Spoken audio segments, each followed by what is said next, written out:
A huge thank you to Robert Bishop for sponsoring today's video on Patreon. Cloud X Soldier versus Thelen, Tidus and Urza. A 2-lander with no ramp I don't really like. Mystic Forge, I mean we've got a 5-mana commander so we have to go for the mulligan there, or Stoneforge Mystic is what I was referring to. We've got Living Weapon there, so we can at least set something up for getting out our commander. I don't particularly like this either, but I don't want to go down a card, so Mold Adder. Whenever an opponent casts a blue or black spell, put a plus counter on it. And there we see a Swords to Plowshares. We are lacking in removal, and I think we've only got one board wipe in this deck because I've gone for Living Weapons, and yeah, I'm not particularly interested in this Bracket 2 game about getting a bunch of interaction. It feels bad to throw that away, but we need lands. We do have Sun Titan in the list, so maybe we'll see the Paladin at some point. Turn 1 Esper Sentinel for Urza. Another land for us is good, so only 2 away from getting our commander, hopefully. We'll set up these Living Weapons. Esper Sentinel will draw the first card. Baleful Strix puts a Death Toucher in the way. Puts the first counter on the Mold Adder as well. Biophagus. Tap to add a mana of any colour. If it's spent to cast a creature, it enters with a plus counter. Lifecrafter's Bestiary draws another card for the Esper player again. There's another tap land for us. We can get that in along with the Thram Power Suit here, and then we've got a few turns to miss lands if we need to, because we've got some 4-drops to make, and hopefully we'll be able to keep our board and refill our hand. I've just noticed that this has First Strike actually, so I should have swung that into the left because we don't care about Death Touch with First Strike. Probably only would have been 2 points of damage anyway. A Steel Overseer is going to start buffing his stuff. And a Disciple of the Vault. This is better nowadays now that treasure are a thing, so we'll see if people are cracking a lot of treasure. Obviously, our commander can make them. Tidus into play for the first time, triggers the Mold Adder again. And the commander did enter with a plus counter thanks to the Biophagus. Thelen of Havenwood, and it looks as though he paid the green into that for the Bestiary to draw him a card. A Reaver Cleaver might be worth getting down, but if we play it now, don't get into a land next turn. I wish I played a Living Weapon. Also, like I said, the Living Weapons are being set up for our commander, so let's go for the Hover Wings here. And draw the Esper Sentinel player a card again. And are we going to swing in over here? Yeah, I don't think they've got many decent blockers. They might forget about the First Strike like I did last turn. And decides to let it through, so down to 37. Urza able to come down with 3 mana. Got down a tap land, a new one from Final Fantasy. And we get hit back by a 1-1 with Menace. And he can put plus counters on everything at any point, so that's a little combat trick. Probably wait for the construct to come out before he does that. So there is the free 5-5 with Menace. Noble Hierarch being played with a plus counter thanks to the Mana Dork. 4-4 swings in towards us as well. So that becomes a 5-5 thanks to Exalted. Draws a card and proliferates when Tidus hits. So a couple of extra plus counters here. And he hasn't made a land in a few turns, so might get into one here. He does. Tukatong Tharlid. So when it dies, make a Saproling. And he's got a green floating, so again we'll assume that the Bestiary is going to draw a card. And another Fungus, Undercello Myconid. That enters with a creepy Saproling. Now if we don't draw a land here, I think I am going to go for the Reaver Cleaver and hold up Swords to Plowshares, because it'd be good to get down our commander and hit with the Reaver Cleaver. Colossus Hammer as well, so the free equips, we've got plenty to choose from. I think I want to get this in. Plus counter on every creature with the Overseer, which means we pay 2 into the Esper Sentinel to stop the tax now. And I'm going to wait to see where my opponent swings in. I'll take Menace off him if I can, because he might swing in at us thinking he's going to get everything through. Pre-war Formal Wear is an equipment. Looks as though it is being countered by the Bamp player over there, so triggers the Esper Sentinel and the Mold Adder. Oh, it's noteworthy that he has a Foundry Inspector in his graveyard, so he would have been reanimating that. I assume he discarded it to hand size. At least if he's getting countered, it might mean that this guy decides to try and make use of the Menace. We might be able to get the Noble Hierarch to block the Esper Sentinel, although it can get another plus counter on it, so probably not. So yep, as punishment, the Construct goes in down the middle. The flyer goes into the right, and not swinging in with the Esper Sentinel, unfortunately. So let's see if we can go for this now. I want to kill this off before it makes another token anyway. So it might be that the removal of Menace is relevant here.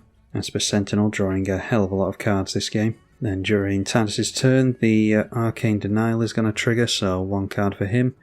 And 2 for the Esper player, who hasn't drawn enough yet and had to discard hand size here. The Thopter Fabricator, Sakashima the Imposter, going to come down as a copy of something. Decides on copying the Baleful Strix, so enters with a plus counter and has Flying and Death Touch.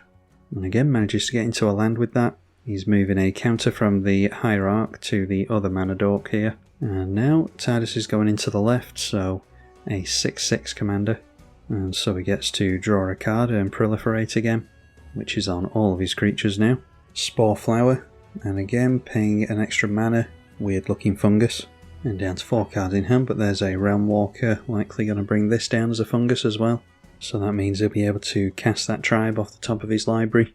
And it's noteworthy that he does have Scry every turn on this as well, so that might help him with that. The Mould Adder is now a 7/7 and swings into the left. Hopefully Urza, it's going to be a 3v1, because he's clearly brought the strongest deck here. Decides to block with the Esper Sentinel, which is going to be drawing a lot of hate for him. An artifact died, so Disciple of the Vault as punishment gets pointed over there. Noteworthy over here, this guy must have had 8 cards, so Myojin of Cryptic Dreams was thrown into the bin. That would be cool too. They've got indestructible counters, yes they do, so obvious what they're trying to do with that. Do we want to see Tidus? I haven't looked into it yet, but seems like a cool one with some of the keyword counters that we've got now. Now, do we get into a land? Because if we don't, then I am equipping the Reaver Cleaver. We'll have to put that on a flyer. So we've now got a 4/3 flyer. We're just not going to get into the lands apparently, so have to give this a whirl. And swing to the left. He does have a flying blocker in the Ornithopter, but I wouldn't mind that going down, and we've got trample here anyway. Alright, looks as though we're getting through here, so we deal the full 4 damage and get 4 treasure tokens. I'm not going to play Cloud now because it'll just have to sit there for a turn. So what I'll probably do is leave a treasure for next turn, use 3 and a land to get down the Tangleweave armour. And then that gives us a living weapon for next turn, as well as our commander with haste, hopefully. And here's where the treasure from Disciple of the Vault is going to come in handy for our opponent. These are likely going to ping us. And yeah, all 3 of these coming in towards us. But we've at least got a 6/5 and a first striker in the way. Plus counter on all the creatures, so this is bumped up to a 7/7. He's likely going to be able to get his commander in again next turn, but 10 cards in hand he starts off with. Instead gets down a 4 mana Sid, so he can have any number of these in his deck.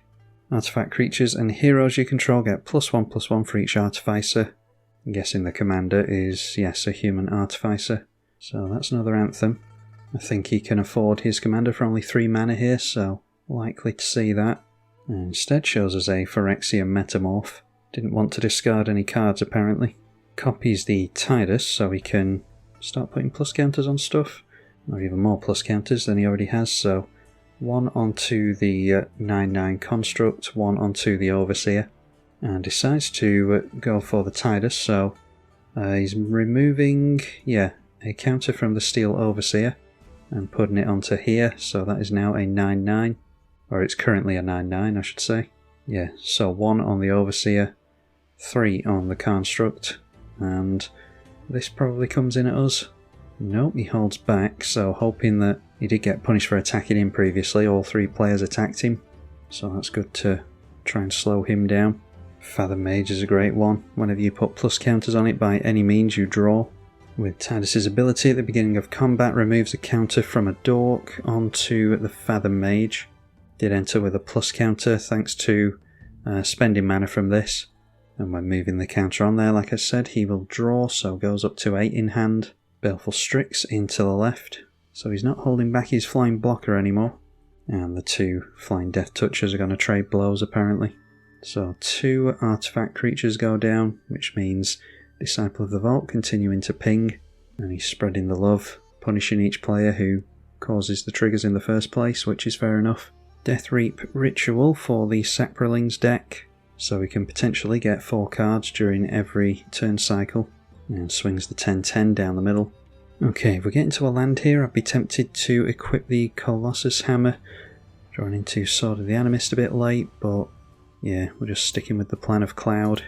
Might have to swing in with a bunch of creatures and see if anyone attacks in at us on the swing back. Yeah, it's tricky. We need to just be trying to get into lands though. So again, a treasure goes down, the vault probably gets pointed at us, and it does. And we will equip the Thran power suit to our commander. Noteworthy this was discarded hand size as well, Andoril. So we're 1 power shy, unfortunately, from making the treasure token. I don't think we can make any particularly good attacks with Cloud either. I don't think we have to attack with him. Oh yes, we do. Yeah, he has to attack, he can't just sit back, so going to have to go in against this guy. Luckily he just swung in with his 10-10. So we'll go like that. Now we'll make some treasure tokens to the right as well, because I don't want this thing swinging in at us. I want to reward the good behaviour of this guy holding back, which sounds patronising, but yeah, that's what I want to do here. We make 4 mana and a land, so that's 5 mana we'll hopefully have. So we might be able to get more living weapons in, but I'll risk just drawing the 2 cards here because I'm worried about swing back. Okay, and it's Sigarda's Aid and a Bitter Thorn. Now, is this one an attack trigger? I don't tend to run this one. Yes, it is. So we'll get a basic with that. Decides to chump block with this, so when that dies it makes a Saproling. And he'll get to draw with his enchantment he's just thrown down. Now, what we can do here is play Sigarda's Aid, because it's good to have him play anyway. It will give our equipments flash. So we could still get the Bitter Thorn into play, but also hold up Colossus Hammer as a combat trick. So I think that's what we do here. And again, the vault likely going to be pointed at us.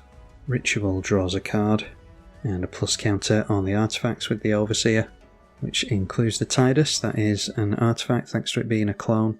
Noctis, that's one that I'm quite interested in building. So we'll see how well this one fares in the 99. Grabs the Esper Sentinel from the bin again.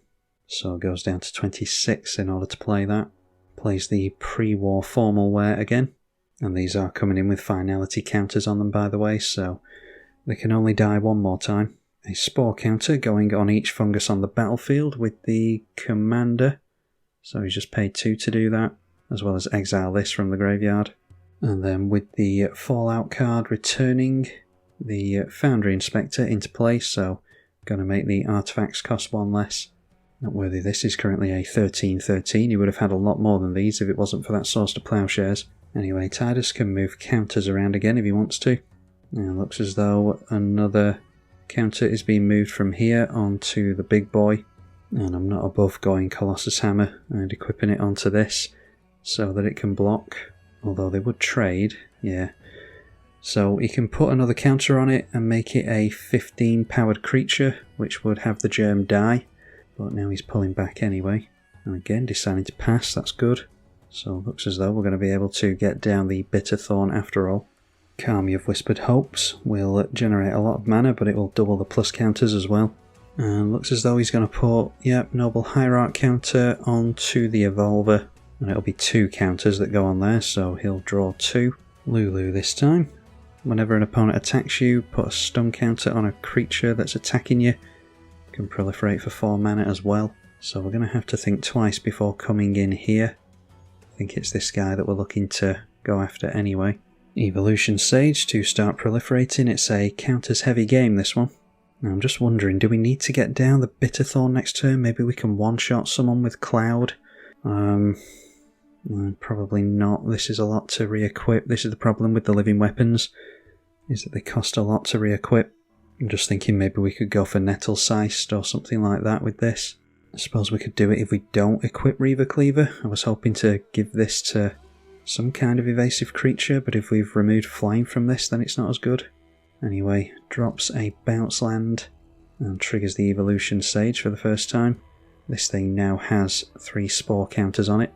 Suppose we could go for a Wall Breaker, which is a living weapon, and equip that onto Cloud. That'll be 5 to play. So Could just about do it. Maybe if we get into our land next turn. Anyway, a rampant growth here as well. I'm not sure we can one-shot this guy, to be honest. There's no real harm in waiting for us to go for the living weapons until our next turn, unless we want to swing in with this next turn, which I don't suppose we're that desperate for. We have to watch how we attack anyway, so I suppose we can wait and see what equipment we get down next turn, how much mana we've got.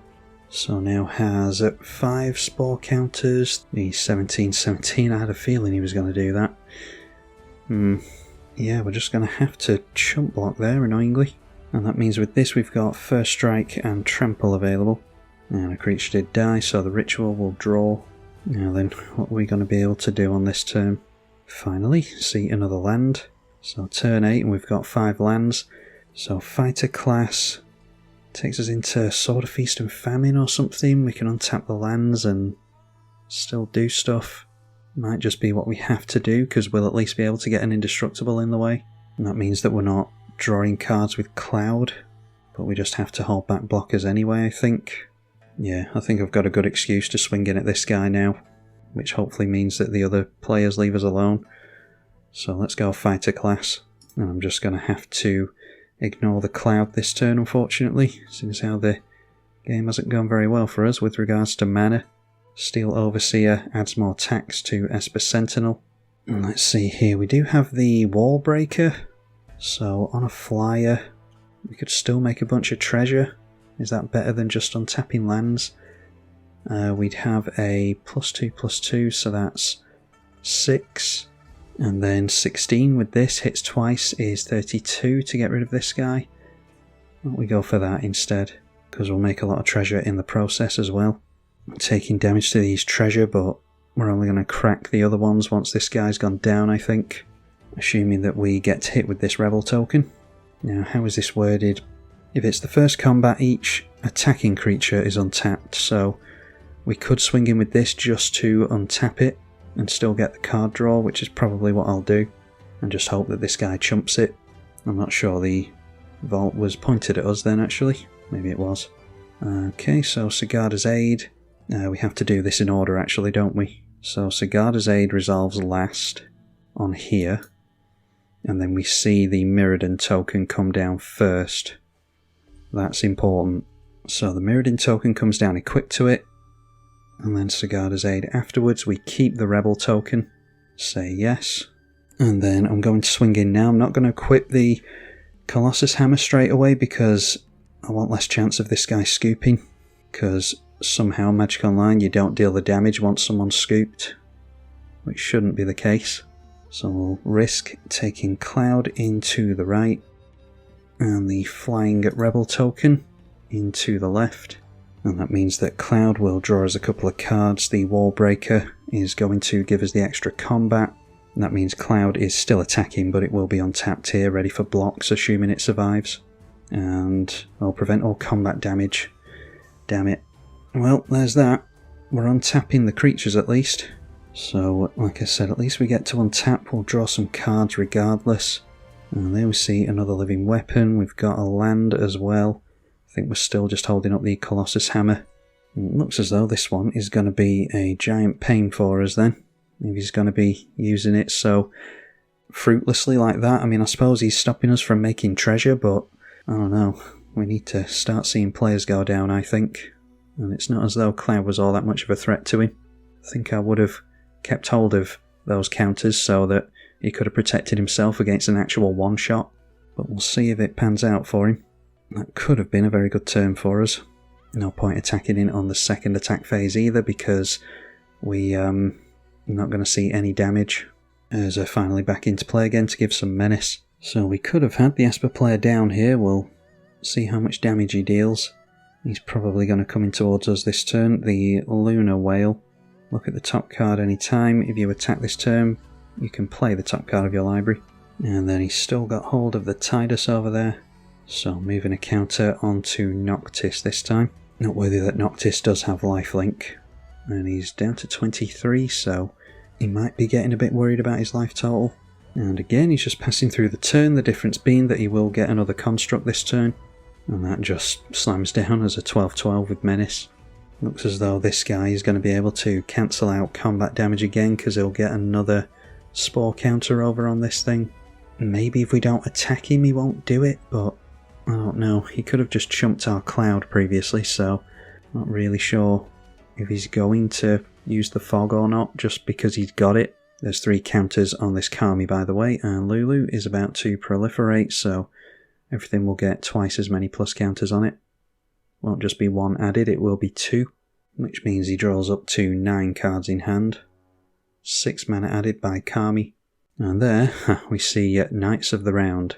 So he gets 3 Knight tokens into play, and he'll be able to proliferate up to the ultimate quite quickly. Yeah, I'm quite liking this Tidus deck, it looks fun. So you must let me know if you want to see it played. Moves a counter from the Hierarch onto the card draw engine again. And again, this player decides not to attack as well. So it's all played into the hands of the Saproling deck. I'm thinking next turn I won't bother going for the hammer as a combat trick here most likely. But if I feel as though I'm going to get through here, then I might do it, but that might prompt the counters to be removed, which we have to do anyway. But at least if I can get Sword of the Animist and the Animus onto the Rebel, then at least we'll be able to ramp a little bit. Or well, it's 2 rampant growths really, so we just get to sort of catch up on lands. We could even attack in twice just to ramp twice. Anyway, a land played into the Proliferator. So this has the 3 counters on it again, and it's already on its way up to 6. The Snake is going to break 20 plus counters.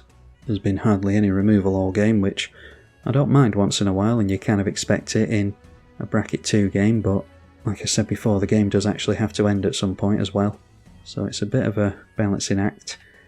A Fungal Plots, exile a creature from your graveyard to make a Saproling, sack 2 to gain 2 and draw, and does sacrifice 2 of them to gain 2 life and draw, which means he'll draw again with this at the end of the turn. Shamanic Revelation draws him a bunch, he'll gain 4 life a few times as well. I dare say if we survive until the end game, then we're one-shotting this guy with commander damage anyway, most likely. Jumps up to 49 life and 11 cards in hand. Deathspore Phalid cares about fungus counters, remove 3 to make a Saproling. Target creature gets -1/-1 if you sack 1. So he's got 10 cards in hand, he will have to discard at the end turn here. Let's see if we need to use a combat trick or not. I'm thinking the Snake might come in towards us again, we just chump with that. Nope, decides to hold back this time, so I'm going to test the waters and see if we don't attack him, is he going to use this thing or not. Thought it was pretty safe last turn. Makes sense that he doesn't want us to have treasure though, but maybe that's not why he was doing it, he just wanted to not lose any Saprolings or take any damage. We shall soon find out here. Discarded hand size, Rot Shambler, Plaguemaw Beast, Golgari Germination and a land. And we get Sram Senior Edificer to draw more cards. Well, we're getting in a tap land here, I think. And using the 3 mana on these things. And then if he does go for the fog, it doesn't really matter. I think that's just what we have to do here. And then if we feel as though we're going to get through again, it's the Colossus Hammer. Draws a card to Esper Sentinel again. And this guy holding up priority might suggest that he's able to, I don't know, use a Generous Gift or something like that. Problem is this thing doesn't have wards, so it is going to be vulnerable. But again, players should be allowing damage to be dealt, so if we can get through to this guy, we'll actually be able to one-shot him. So hopefully they won't interfere until they know this guy's got a full grip with mana held up as well, so again the threats are all over the place. We just haven't had time to re-equip this, unfortunately. Maybe we could do it now, and in that case maybe we could just level this up and then re-equip the power suit for free. Yeah, I think that might be worth doing actually. We forego the Bitterthorn, but let's try that. We can at least test the waters on our swinging in here, because they're definitely holding up priority. All 3 of them are. So try and put the power suit on here, see if they're afraid of ward. They could still afford swords or path.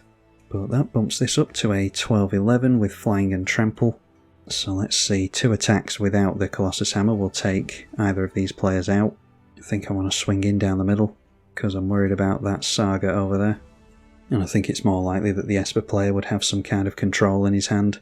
So go straight down the middle. Are you going to fog? They can put a stun counter on here, but we can still untap. Oh, actually, yeah, they'd have to pay the ward on that, wouldn't they? I'm just wondering if, yeah, Lulu puts the stun counter on it, but we still untap with this. So that's a worthy sacrifice, I think. They allow the trigger to be countered, which suggests that they're holding something up. We'll go on Rampant Growth with Sword of the Animist at least. And then untap. Now stun counter to worry about for next turn. So I suppose what we could do is still go for the hammer and then try and crack this guy for even more damage and even more counters or treasure tokens, and then we'll be able to get rid of this guy as well. I mean, we just have to do it. We can't play around the fog forever. Although I dare say, to be honest, in this position I would actually be tempted to use it at this point. It'll feel bad if the Colossus Hammer doesn't land here because of removal. At least it only costs 6 now though to equip. Sigarda's Aid points it and equips it for free. So now this is a 23 powered creature, which is just enough to take this guy out hopefully. He did tap down his flyer previously for mana, and I would love if you would let this through. He's holding priority, he's thinking about it. Yeah, and allows this player to go down, that's excellent. He's between a rock and a hard place there. You let a player go down, but you give us a lot of treasure. I'm definitely getting this ram down, ready to play the equipment into it at instant speed. What we could do here is play out the Bitter Thorn and equip it for free to get another Rampant Growth, but I think finally mana isn't a concern to us. So it's how long can this guy keep us from dealing any damage to him, really. He's got a full grip as well, so he could have a board wipe or something. This, yeah, you can crew that to block 5 damage. Can we? Yeah, we can get an extra 5 damage through, so that's fine. Let's still do this. And we Rampant Growth again, which is the least we were hoping for. We tried our luck and managed to get more than that through, thankfully. Plus counter on each creature. Hopefully it's not Teferi's Protection. We shouldn't be seeing Teferi's Protection because that is now a game changer. And ideally I wouldn't play a lot of these equipment into play here. Oh, why have I got it in my head that this has flying? I was staring at that menace creature for so long. Okay, so that's a mistake. What have we got here then? Yeah, that was stupid. I definitely should have put Caldra on there. We can still get rid of these big threats at least. So let's still do that. Not that it matters if the tokens are exiled. And we have to take 7 damage to do this, thanks to that Disciple. I did say that it was good nowadays with all the treasure running around in Commander, and we're being proven correct here. Yeah, I apologise, it's currently 1:30 in the morning on a Friday, so you'll forgive me for making some errors here and there.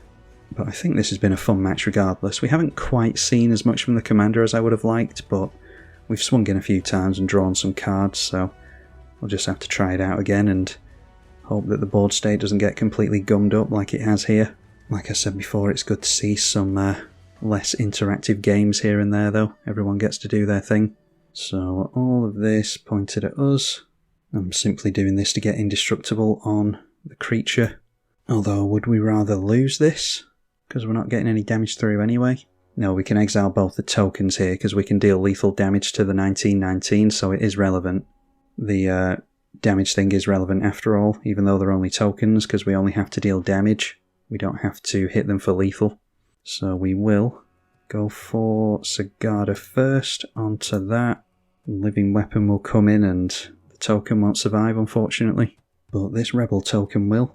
So I think that's, what, 32 damage that we'd have to get through. And we're only on 29, but we're going to get rid of their stuff anyway.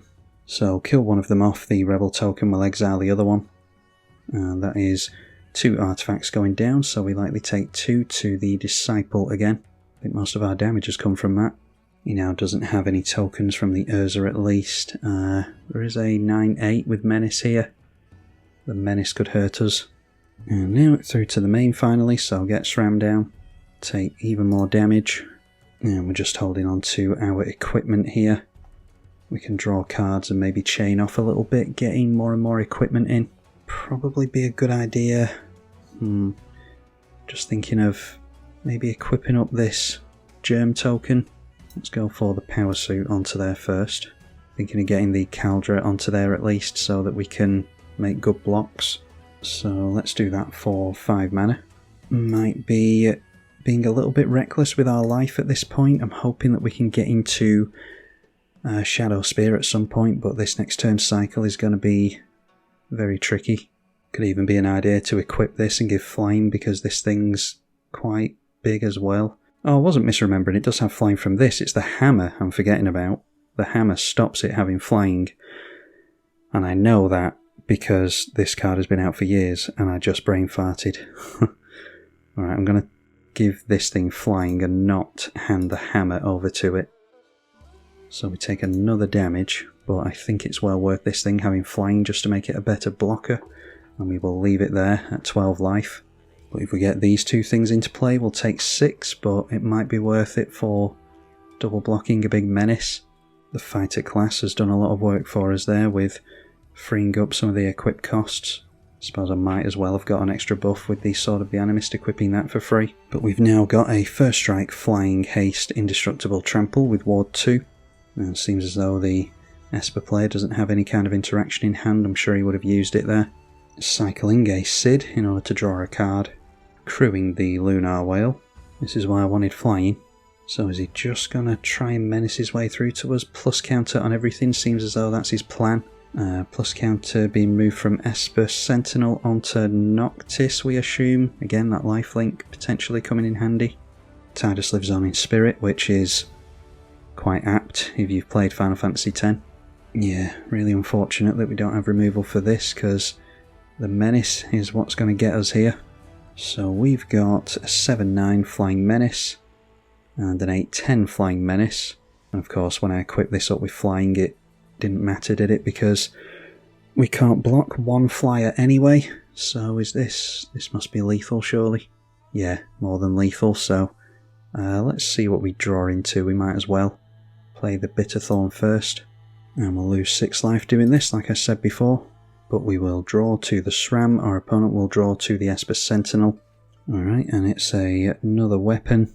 So we'll just play the 3 mana one. I'm not sure what we can do with 2 mana, but we'll try.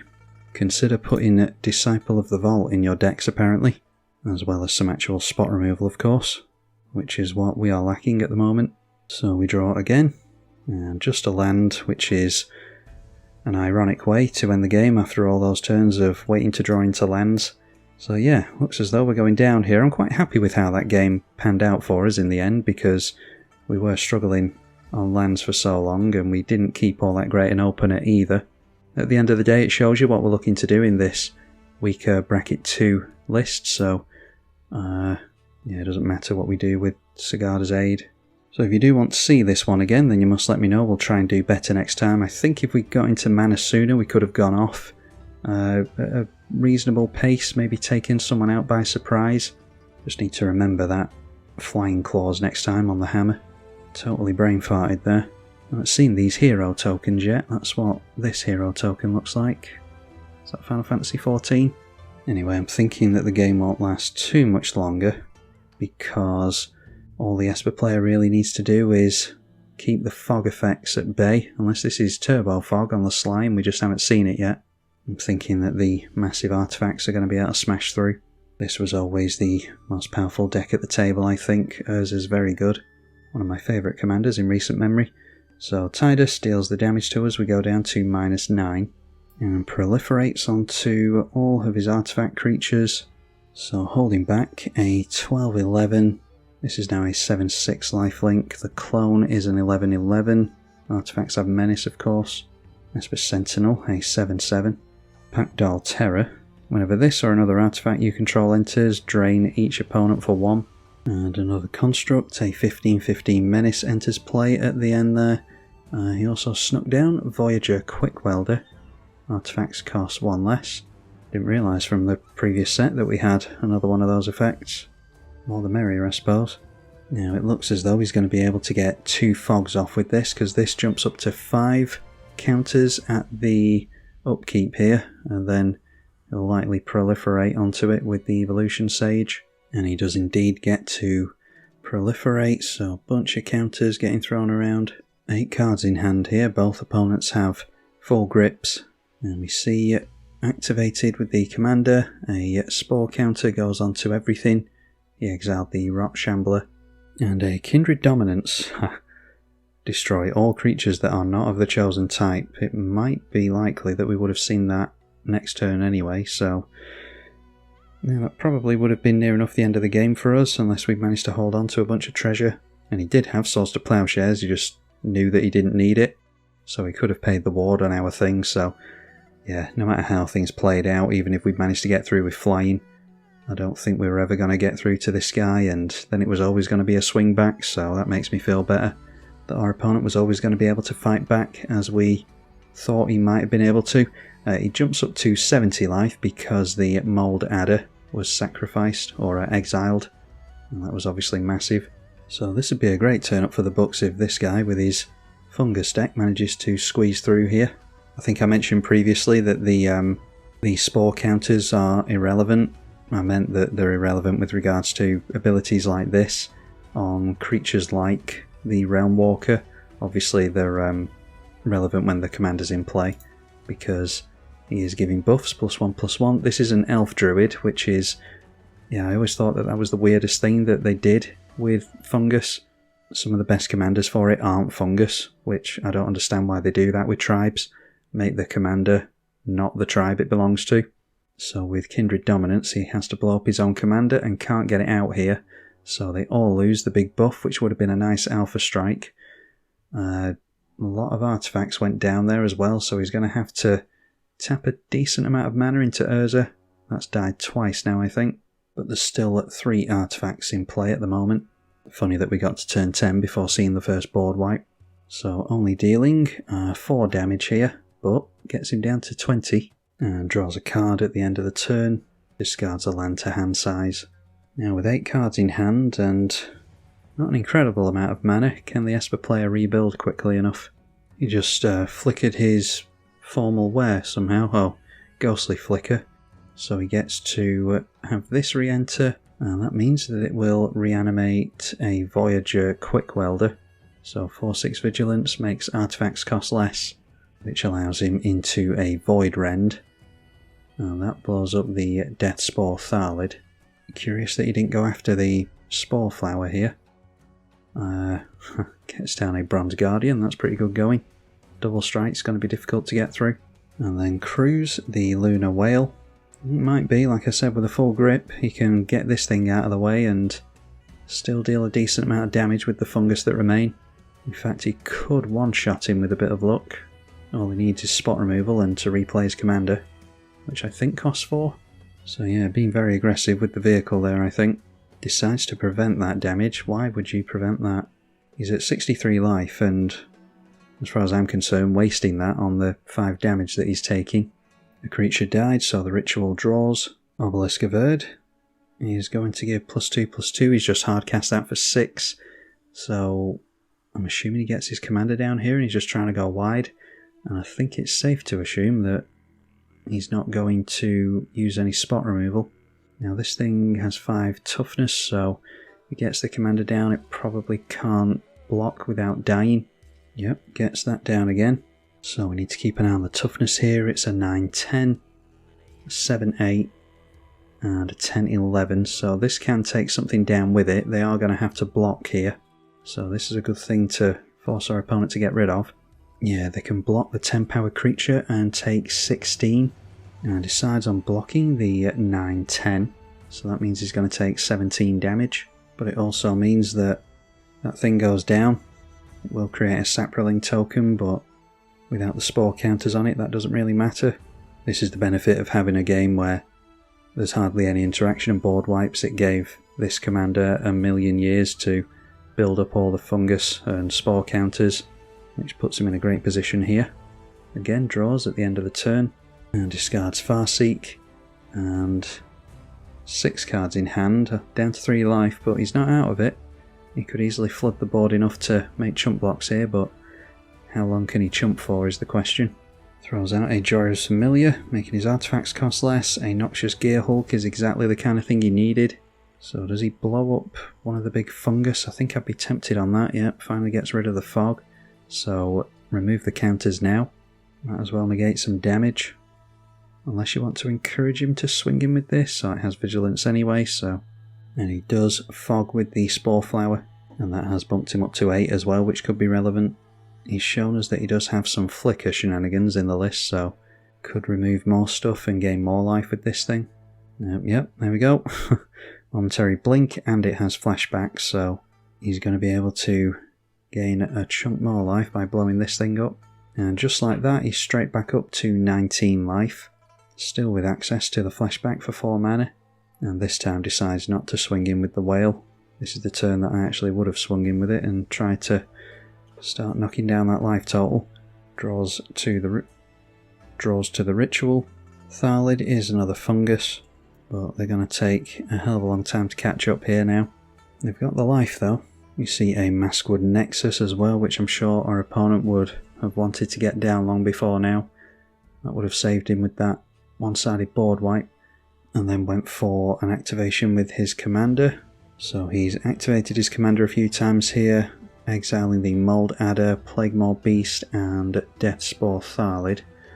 So unblockable is what he's missing. He can crew up the whale, which he's going to use as a blocker here. So that is a 5/7 thanks to keeping its plus counters. He's unfortunate in not having a way of getting through. He's got a 6/6, all of these are fungus of course, and a 5/5. He's got creatures that he can exile with this as well for more buffs. Deciding against it though, it's noteworthy that the Maskwood Nexus does include creatures in your graveyard as well. So cards like the Evolution Sage are all creature types, including fungus, even though they're in the bin. Now we've got a Redress Fate for its miracle cost, which is a new one, I can't remember. That is revealed to us, so return all artifacts and enchantments from graveyard to the battlefield. That will affect everyone, although I don't think it'll be too relevant against the Saproling player. So just like that, the tides have swung yet again. And surely he has to windmill slam his commander here and start getting some menace damage through. He's got a repurposing bay here as well, which I'm not sure we saw before. 2-tap, sack an artifact. Oh, it's a birthing pod for artifacts. Anyway, the Pactile Terror drains for 1 every time a creature or artifact enters. And he has drawn his second card, so he's going to make a Thopter to the Fabricator, as well as blow something up with the Noxious Gearhulk. I was just wondering how he got that. This is a token copy, which he's got from somewhere. Oh, it's not a token copy, it's a Phyrexian Metamorph. It's just not showing me that when I expand the card for some reason. But yeah, anyway, the Saproling player deciding that he can't go up against that, which I dare say is the case. It was a fun game that, I think, and hopefully you all enjoyed it. If you want to see more from Cloud, then let me know. We'll try and get a better showing than that in with it next time. But I think this is a fun variant of the Commander, so let me know. Big thank you to the patrons for their financial support as well. I'm tribalkai. Thank you for watching.